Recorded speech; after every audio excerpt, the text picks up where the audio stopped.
Praise lord, మీ అందరికి వందనాలు.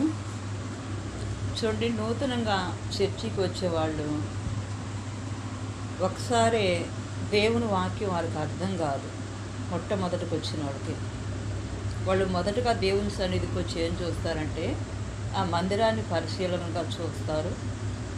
రెండవది అక్కడున్న విశ్వాసులను చూస్తారు.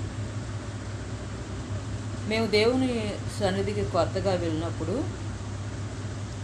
చర్చిలో ఒక విశ్వాసి ఏం చెప్పారంటే, మనం ప్రార్థన చేసేటప్పుడు కళ్ళు మూసుకోవాలి, కళ్ళు తెరిస్తే దయ్యాలు పడతాయి, సైతం తిరుగుతుంటాడు కాబట్టి మనం కళ్ళు తెరవకూడదు అని చెప్పింది. దాన్ని బట్టి మాకు అర్థమైంది ఏంటంటే, ప్రార్థన చేసేటప్పుడు కళ్ళు మూసుకోవాలి, కళ్ళు తెరవకూడదు అని అర్థమైంది.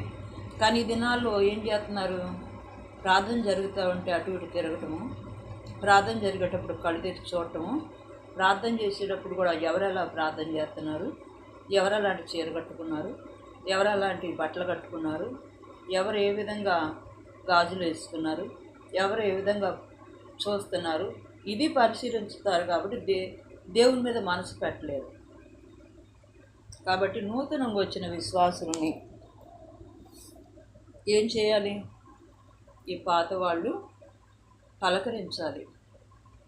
కొత్తగా చర్చికి వచ్చి వాళ్ళు వెళ్ళిన తర్వాత కూడా వాళ్ళ పరిస్థితి ఎలాగుందో ఈ పాత విశ్వాసులు వెళ్ళి పలకరించటము, తర్వాత సేవకుడి దగ్గరికి ఆ విశ్వాసులను తీసుకొచ్చి మందిరానికి వచ్చినప్పుడు ప్రార్థన చేయించటము, బాధ్యత కలిగి వాళ్ళ పట్ల ప్రవర్తించినప్పుడు సంఘం అభివృద్ధి అయింది.